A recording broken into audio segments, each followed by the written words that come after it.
Magawa tayo ngayon ng ampalaya.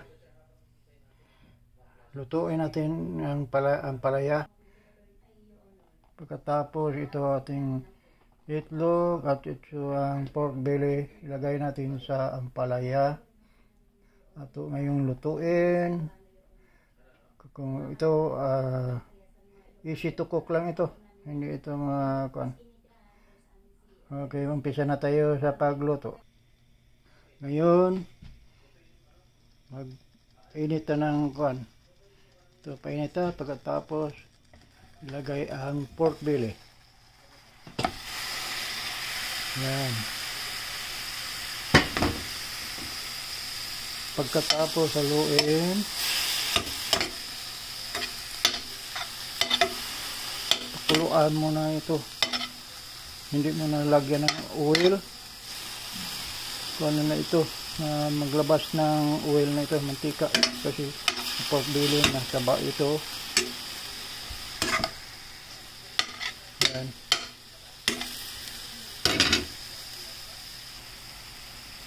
Ayan na. Malapit na naglabasan ng oil sa pork belly. Malapit na naglabasan. Tingnan mo, labas ng oil. Ayan. Labas ng oil sa pork belly.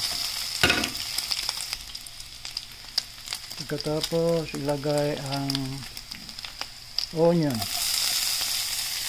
Onion. Ilagay ang onion.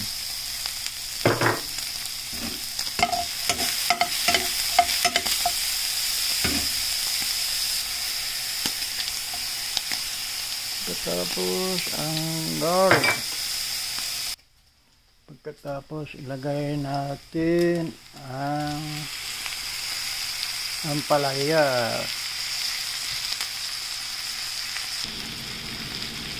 Pagkatapos lagyan natin yung itlog. Yun, masarap na ito.